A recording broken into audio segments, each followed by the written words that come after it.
네, 안녕하세요. 월가즈입니다. 오늘 80일간의 투자일주 71일차 해보겠습니다. 이제 주말을 제외하면은 다음 주가 80일간의 투자일주 마지막 날이 될 것 같은데 80일 동안 저도 참 보람이 있었고 재미가 있었습니다. 그 달리기 챌린지 하면서 이제 목표했던 66kg도 드디어 달성을 오늘 했고, 덕분에 저도 굉장히 건강해지고 이제 전역했을 때 몸무게로 거의 10몇 년 만에 복귀를 할 수 있어가지고 참 여러모로 이제 함께 해주시고 하신 분들께 참 감사드립니다. 저한테도 되게 제 삶에 좋은 영향이 있었고, 그래서 이렇게 매일 하는 거를 계속 해달라고 하시는 분들도 많으시고 참 감사한 일인데, 언젠가는 그런 날이 와서 이제 저도 이제 라이브도 하고 구독자들이랑 같이 게임도 하고 그런 날이 오기를 바라는데, 아직까지는 제가 이루고 싶은 것들이 있어서 이제 그 목표를 향해서 3단계로 2022년 1월 달에 넘어가기 위해서는 올해 남은 3달간은 조금 이것저것 준비를 해야 될 것 같아가지고, 요 80일간의 투자일주 끝나면은 그 책을 마저 쓰고 그 다음 미중 패권 전쟁 그 시리즈 올리고 올해는 이제 마무리하려고 하고 있습니다. 그래서 이제 80일간의 투자일주 얼마 남지 않은 시간 동안 이제 혼자서 매매하시고 하실 때 그렇게 스스로 판단하시고 또 매매를 하시고 그런 데 도움이 될 수 있도록 어떤 논리라든지 그런 부분에 대해서 이제 조금 집중적으로 하려고 하거든요. 그래서 오늘 시장에 대해서 시간 순으로 좀 정리하면서 어떤 생각을 했고 어떤 판단을 했고 이런 부분에 대해서 오늘 한번 해보도록 하겠습니다. 자, 우선은 아침에 8시 반에 고용지표가 발표가 됐습니다. 예상치가 50만 명이었는데 20만 명도 안 되는 엄청나게 나쁜 수치가 나왔어요. 그래서 지난달의 수치가 36만으로 상향 조정이 되긴 됐는데, 지난달의 예상은 75만 명이었는데 23만 명밖에 안 됐거든요. 거의 충격에 가까운 수치였기 때문에 여전히 75만 명 예상에 36만 명이면은 약간은 무마가 되지만 그래도 어마어마하게 좋은 그런 수치는 아니었고, 그 다음에 임금 상승률은 소폭 상승하고 고용 참여율은 소폭 하락하고, 그런 와중에 이제 원유 가격은 전고점을 돌파하고 있었습니다. 그래서 요게 이제 발표 났을 텐데, 요 시점에 보시면은 주식은 보합세였고 10년물 국채 금리도 오르내렸지만 결국은 개장 전까지는 거의 보합이었고요. 근데 보시면은 이제 골드가 완전히 급상승을 했었습니다. 그래서 요거는 이제 개장하고 나서 이렇게 다시 내려왔는데, 개장 전에는 혼자 추세가 엄청나게 세게 나왔거든요. 그래서 명목금리는 실질금리 플러스 기대인플레죠. 그 다음 골드는 실질금리와 반대로 움직이는 경향이 거의 골드 움직임의 80% 이상을 이제 설명해 준다고 말씀드렸습니다. 그 금융상품 도감 시리즈에서. 그러면 일단 여기서 1차적으로 판단할 수 있는 것은 요 식을 다시 정리하면은 기대인플레는 명목금리 빼기 실질금리죠. 근데 명목금리가 보합세인데 골드가 급상승한다는 것은 실질금리는 하락하고 있으니까, 그래서 기대 인플레이션은 보시면 요거 하락이 마이너스 붙으니까 기대 인플레이션은 상승한다. 그러니까 시장의 인플레이션 기대감이 상승하고 있다. 이렇게 우선은 해석이 되거든요. 그럼 이제 인플레 기대감이 상승하는 게 보이면은 가장 먼저 들어야 될 생각은 인플레 우려로 인해서 연준이 더 빠르게 긴축할 수 있는지, 그 다음에 이제 스태그플레이션 우려가 있는지, 그런 부분에 대해서 이제 즉각적으로 생각이 딱 드는데, 보면은 주식은 계속 보합하고 있고 초기에 살짝 오르기까지 했어요. 소폭이지만. 그러면은 이것과 반대되는 논리가 있는가 지금 생각해 보면은, 지난주에 계속 말씀드렸던 나쁜 고용 지표가 나오면은 이제 테이퍼링이 조금 미뤄지든지 그렇게 연준이 더 완화적일 수 있다, 그런 생각을 해왔는데, 요것과 함께 요 1, 2번이 혼조돼 가지고 주식은 보합하고 있다, 그렇게 저는 판단을 했습니다. 그래서 아직은 어떤 생각이 더 강한지 판단할 수 없으니까 매매를 하지 않고 개장을 기다려보자, 그렇게 기다려봤고, 그래서 9시 반에 개장하고 나서 가장 먼저 눈에 띄었던 것은 10년물 국채금리 보시면은 지금 고용지표 넘버 뜨고 계속 혼조세였죠. 그렇게 혼조세다가 여기 9시 반에 개장하자마자 급등을 합니다. 1.6%를 그냥 뚫어버리거든요. 그래서 1.57에서 1.61까지 오르고, 골드는 또 개장하자마자 급락이 시작됩니다. 그러면 골드는 실질금리와 반대라고 생각하면은 결국은 급락했던 실질금리가 다시 급등을 한 거죠. 실질금리가 급락했다가 급등을 했는데, 개장 전에 급락할 때는 명목금리는 보합세인데 요게 급등을 하니까 마이너스니까 요건 급락을 했죠. 그러면서 요렇게 골드는 올랐는데, 근데 개장 후에 골드가 급락, 다시 말해서 실질금리가 급등한 이유는 기대 인플레가 원위치 돼서가 아니고 명목금리가 이렇게 올라왔죠. 그래서 명목금리가 올라와서 실질금리가 원위치가 되었다. 그러니까 개장 전에는 얘가 올라가고 개장 후에는 얘가 따라잡고, 요런 스토리가 개장 후에 여기서 펼쳐지는 것이고요. 그럼 이제 생각을 해보는 거죠. 개장 후에 왜 명목금리는 급등했을까? 이게 1.61%로 거기에 대해서 두 가지 정도 설명이 있다고 보는데, 첫 번째는 부채 한도가 지금 해결이 되고 있으니까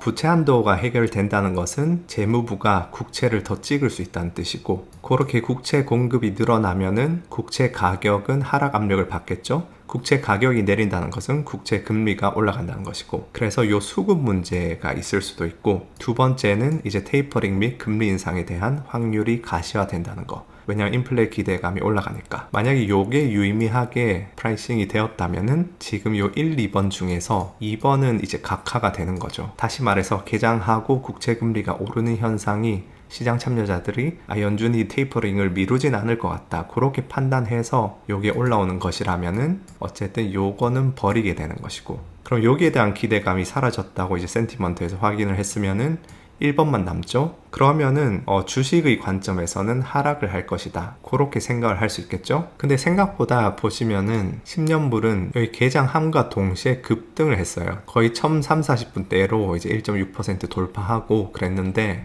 그에 반해서 주식은 여기가 개장 포인트인데 개장하고 소폭 상승을 했거든요. 그래서 오전장이 거의 보합이었습니다. 계속. 그래서 개장하자마자 10년물이 급등한 것에 비해서 주식은 그렇게 맞춰서 급락을 하지 않았거든요. 그래서 이게 B번이고 2번이 각하되면은 거기에 맞춰서 주식은 급락을 시작했을 건데, 생각보다 그냥 되게 천천히 계속 고민하는 모습이 보이길래 그 모습을 보면서 내가 뭔가 잘못 생각하고 있나? 어쨌든 지금 확실시 된 거는 인플레에 대한 기대감, 그거는 높아졌다, 그거는 확실히 있는데, 여전히 리플레이션에 대한 희망이 존재하는지 혹은 내가 놓치고 있는 무엇이 있는지 그렇게 고민이 좀 되더라고요. 그래서 그렇게 고민될 때는 어떤 매매를 굳이 할 필요가 없겠죠? 오늘만 날도 아니고. 그래서 이럴 때는 저는 그냥 매매를 하지 않고 이제 트위터라든지 아니면 주위 트레이더들 반응을 살핍니다.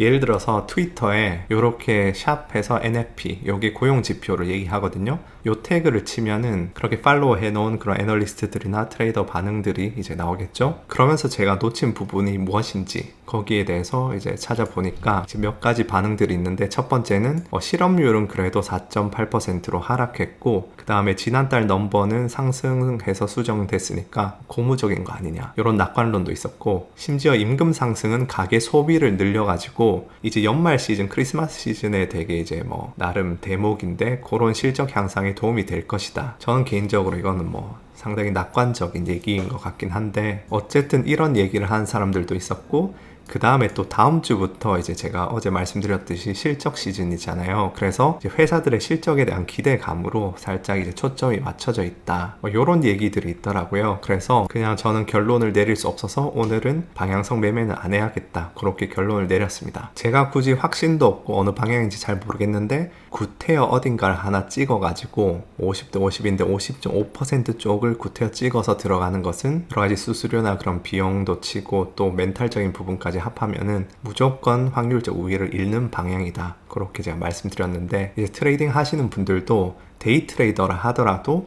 제 생각엔 거의 한 30% 이상의 날은 그냥 패스하고 매매를 하지 않는 것이 훨씬 더 성적에 도움이 되는 것 같습니다. 그래서 이제 방향성 매매는 접고, 그러면은 제가 방향에 대해서 어떤 확신이 없는데 지금 여러 가지 상품들을 이렇게 지켜보니까 어쨌든 확실한 것은 있잖아요. 확실한 것은 인플레 기대감은 상승하고 있다는 거, 원유 상승하고 있죠. 그 다음에 이제 명목금리가 개장 전에 보합일 때 골드가 급등을 했죠. 즉 인플레 기대감이 상승하고 있다는 거. 그리고 개장 후에 명목금리가 상승하면서 골드는 하락했지만 보합으로 끝났죠. 그러니까 골드는 보합인데 명목금리는 상승했으니까 인플레 기대감은 확실히 명목금리와 함께 상승하고 있다, 이렇게 되는 거죠. 실질금리는 명목금리 빼기 기대 인플레. 여기서 우리가 확실하게 실시간으로 확인할 수 있는 것은 명목금리고, 실질금리는 이제 골드의 움직임에서 한 80% 이상 유출을 할 수 있고, 두 가지를 이용해서 기대 인플레를 유출을 할 수 있습니다. 근데 어쨌든 골드가 보합세인데 명목금리 상승한다는 것은 기대 인플레는 상승하고 있다는 뜻이고, 그리고 동시에 원유도 정고점에 가 있고, 그런 관점에서 기대 인플레의 급등세에 가장 타격을 많이 입는 것은 성장주겠죠. 그래서 성장주가 많이 분포되어 있는 나스닥을 숏하고 러셀을 롱하는 그런 스프레드 매매를 진입을 했습니다. 근데 오늘은 막상 돈을 벌지 못했습니다. 나스닥, 러셀 둘 다 소폭 하락을 했는데 러셀이 0.몇% 더 하락을 해서 오늘은 돈을 못 벌었는데, 이제 다음 주까지 포지션 가져가면서 좀 어떻게 될지 추이를 지켜볼 예정이고, 어쨌든 요렇게 이제 흘러가는 게 저의 어떤 개장 전에 경제지표 발표부터 해서 개장 후에 여러 가지 상품들을 살피고 그 다음 판단을 내리기까지 어떤 논리적인 과정이다, 이런 말씀을 드리고요. 이제 이런 과정을 거치기 때문에 주식만 매매하고 투자하시는 분들도 뭐 골드 같은 것에 대한 그런 성질이나 실질 금리와의 관계, 그런 부분들을 다 아셔야지 조금 더 이제 주식의 움직임에 대해서 다각도에서 조금 바라보고 분석할 수 있는 것이고, 그래서 이제 기본편 두 번째 시리즈를 좀 장기간에 걸쳐 가지고 달러, 금, 은, 원자재, 외환, 채권, 그렇게 이제 제가 다 여기 만들어 놨으니까 한 번 더 이제 참고하시기 바라고, 저는 주식 시장을 딱 이렇게 바라보는 것은 마치 어떤 물체가 있는데 그냥 평면에서 이렇게 한쪽에서만 바라보는 거랑 비슷하다고 보거든요. 어떤 요런 요구르트 병도 이렇게 한쪽에서만 이렇게 바라보면은 그냥 네모다 요렇게 밖에 보이질 않고, 이쪽으로 보면은 네모 안에 동그라미가 있다 요렇게 밖에 안 보이고, 또 이렇게 보면은 병 같죠. 그런 것처럼 여러분이 어떤 주식을 매매하고 투자하고 하실 때 그냥 주식 시장만 이렇게 바라보면서 뭐 이평선 쳐다보고 뭐 RSI 쳐다보고 이러면은 전반적인 움직임에 대한 그런 스토리를 읽을 수가 없거든요. 그리고 이거는 장기 투자건 단기 트레이딩이건 비슷하다고 생각해요. 장기 투자를 하시는 분들은 다른 상품들도 장기적으로 뭐 골드도 장기적인 추세를 보고 그렇게 다른 상품들도 장기를 바라볼 뿐이지, 어쨌든 다른 상품들 국채금리, 실질금리, 인플레 기대감, 골드, 실버, 원유, 천연가스, 그런 것들 다 같이 바라봐야지 전체적인 시장의 스토리가 보이는 것은 단타나 장기 투자나 비슷하거든요. 그래서 그런 관점에서 이제 시장을 바라보시고 분석을 하시고 다양한 상품들을 함께 바라보면서 시장의 스토리를 읽는 그런 연습을 계속 하시다 보면은 6개월, 1년 이런 식으로 계속 하시면은 오늘의 이런 어떤 논리가 그냥 자동적으로 그냥 골드를 바라보면서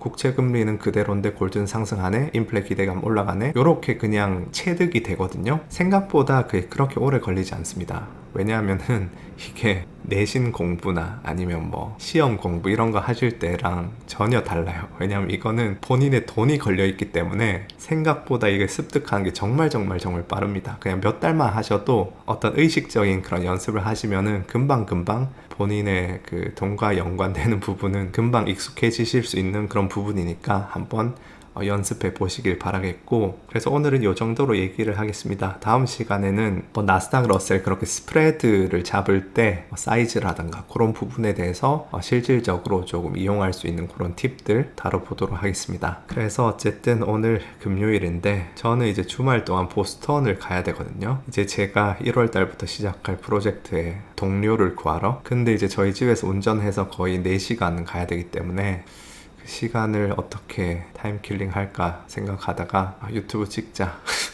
그렇게 생각해서 내일 뭐 운전하면서 안전하게 뭐 썰이라도 풀어볼까 그런 생각을 하고 있습니다. 그래서 뭐 주말간에 편집 가능하면은 일요일 정도에는 올릴 수 있지 않나 싶고요. 어쨌든 여러분도 행복하고 건강한 주말 되시기 바라겠습니다. 감사합니다.